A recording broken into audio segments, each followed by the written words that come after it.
Little plastic army men. They've been manufactured since the 1930s and remain one of the most popular toys to this day. After the success of movies like Toy Story and Child's Play, yes, similar films I know, the concept of toys coming to life became really popular in video games. In the late 90s, 3DO decided to release a game all about little plastic army men. Then they made another one. And another one. And another one. And another one. In just 2 years for the PS1 alone, 3DO pumped out 10 Army Men games. That's one every 2.5 months. They were bringing out Army Men games on other consoles too, like the PC and Game Boy ones, which I don't own, and a few came out on the N64, Dreamcast and PS2.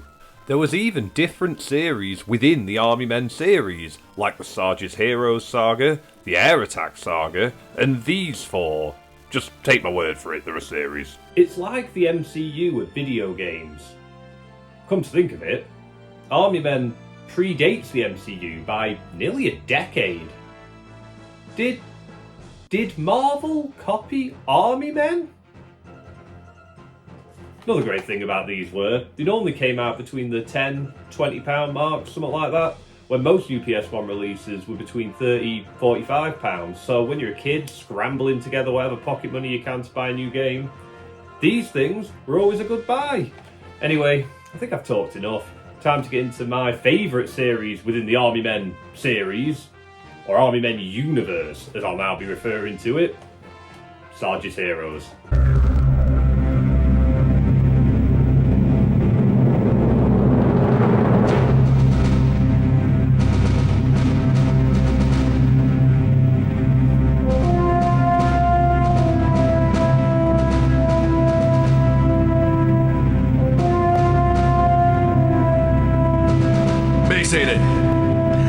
No green soldier ever won a war by melting for his country.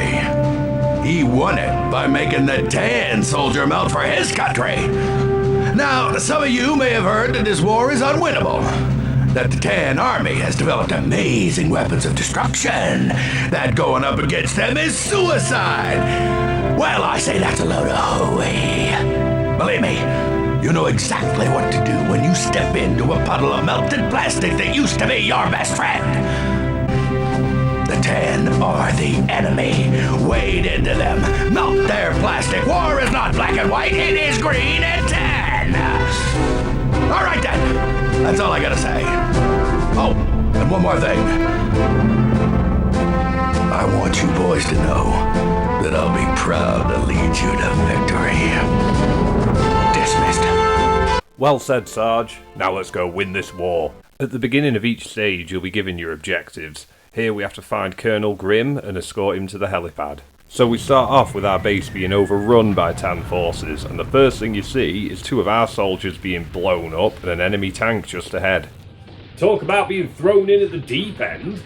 You've got your health bar in the top centre, your weapon and ammo count in the top right, and a radar in the bottom right, which comes in handy, and my favourite, Sarge's face in the top left corner. It gets angrier and more beaten the lower your health gets. Totally ripped off from Doom, but I still like it. You'll find other weapons all over the place. The bazooka is the best for taking out tanks, and here is where I realised what 2 buttons I'll be using for most of this game. L2 and R2.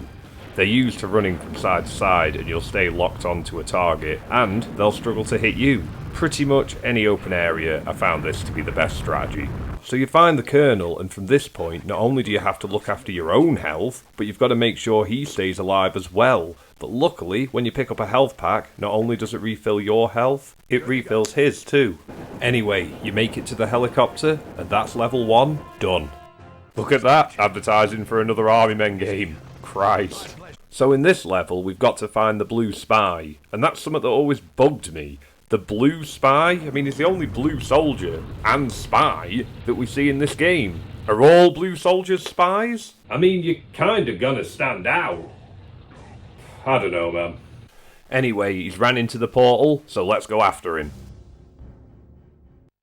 After going through the portal, suddenly you find yourself on top of a giant bathtub, and this is where you realise the portals are the gateways between the Army Men's world and the real world. So you chase the blue spy all the way around the bath, and then take him all the way back round to go back through the portal. In the next cutscene, General Plastro, the Tan leader, learns that Sarge has escaped the Tan forces from their attack on the Green base earlier. He also learns that Sarge has discovered a portal, which apparently the Tan have been using for quite a while. He then sends a threatening video to the Colonel showing the power of the weapons the Tan have brought back through the portals.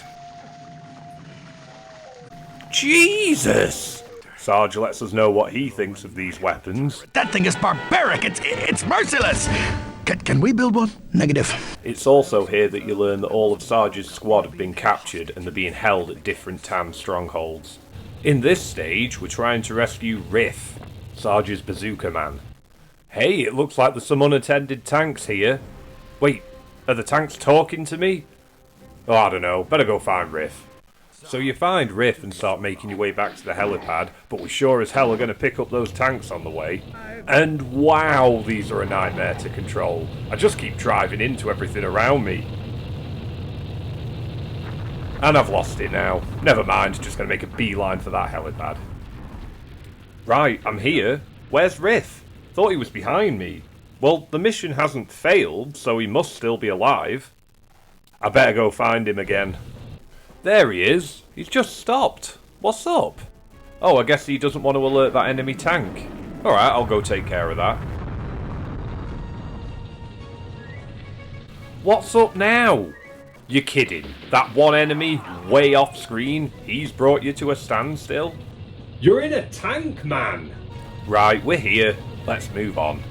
Now it's time to find Hoover, the minesweeper of Sarge's squad. I haven't mentioned this yet, but in some levels you need to travel over minefields. Don't cause too much of a problem, they're all clearly signposted and you just walk through them with your minesweeper equipped, which are normally found close to the minefields. Not only will that show up the nearby mines, it'll deactivate them as well. The downside is, you move at a snail's pace. However, in this level, Hoover does the minesweeping for you while you fight off Tan soldiers. Problem is, can't go too far away from him or risk getting blown up. This part's a nightmare, to be honest.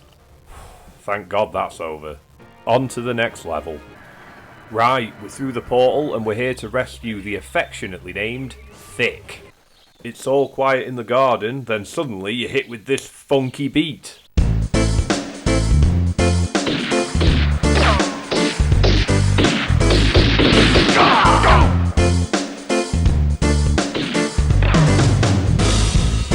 I haven't said anything about the music until now, but that's because there really isn't much to say, other than sometimes there's music, and sometimes there isn't. So I'm looking for Thick, and... what? Okay, there's a tank making love to a hill. That's it, we're out of this level. Come on, Thick. Let's go. It's at this point where the Colonel's daughter Vicky is captured by the Tan army, so now it's getting personal. Plastro has captured my daughter. What? That fiend. Vicky's not stupid though. She convinces Plastro that she wants to join him, which A, will keep her alive, and B, might let her learn some Tan secrets. What's going on? What are you idiots doing?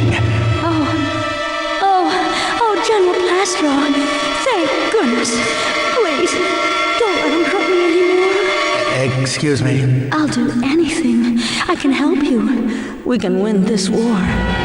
Together. Before going after Vicky, we need to save another one of Sarge's men, Shrap.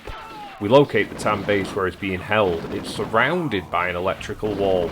Find the power switch, turn it off, and over the wall we go. Right, we're in. And wait, there's red soldiers being held hostage too? Who are they? Is there a third army in this war that I don't know about? Well, doesn't matter, because they never show up again.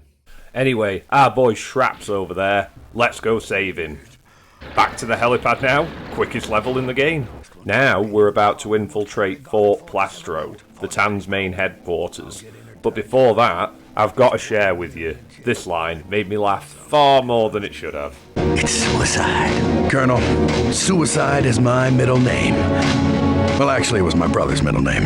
The one who died. Moving on. As you can imagine, Fort Plastro is heavily guarded. We've got that electric wall to deal with again, another minefield, helicopters, the whole shebang. When you make it through, you'll come to another portal, and after diving through, you'll end up in another garden, and blimey, this level takes some doing. For the first part, you've got to be really careful with your ammo. There isn't much of it floating around, and there's a fair few enemies to deal with. Later on into the level, you jump onto this wall, and...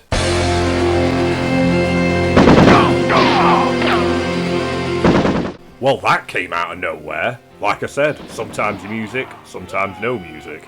Anyway, you find Sarge's last captured squad member, Scorch, here. He knows the location of another portal, and I wish he'd been with me the whole time. Look at him plough through them tan soldiers with his flamethrower.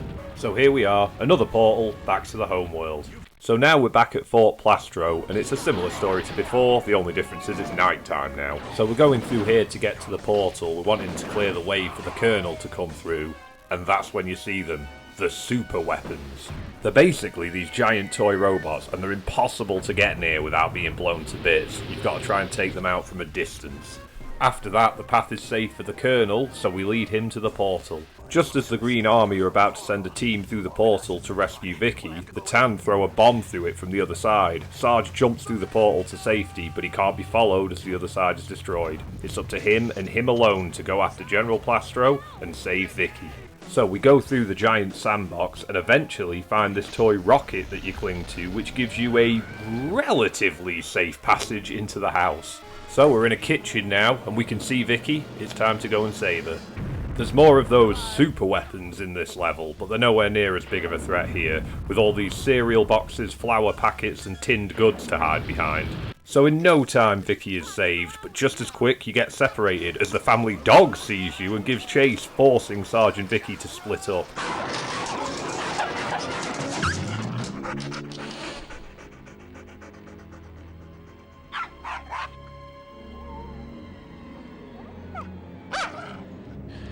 Now you find yourself in the living room, and it must be Christmas Eve as there's a tree and presents everywhere. You'll have to jump from present to present to get around here. There's more of those super weapons to take out. Then after a lot of fighting your way through Tan forces, you'll make it to the Christmas tree. Plastro catches up with you here, but is swiftly taken out by the dog, so now it's time to go find that last portal. So here we are, the final level. It's not that long, but there's no shortage of enemies here. Even the dog is lurking around trying to get you. And when you get here, be prepared to die, and die again. When you get to the end of the level, you are met by 4 of those super weapons, and the amount of times I died here was well into the double digits. The best way to attack them that I stumbled into was to stay as close to the right wall as you can. Then you get to a point where you can see them, but they can't see you. So here, I used the R1 button to manually aim my bazooka, one of the few times I used it in the entire game. The first 3 super weapons I managed to take out without being spotted, but no such luck with the 4th. However, there's only one of them now, so it's not too much trouble. So we make it to the last portal. Vicky is already there. How she managed that, I don't know. They detonate a bomb to blow up the portal to end this dimension jumping once and for all. So they make it home through the portal, Vicky and Sarge kiss, everything is great. Or is it? Somehow General Plastro survived and it looks like there's one more portal, meaning he can return. And that was Army Men Sarge's Heroes for PS1.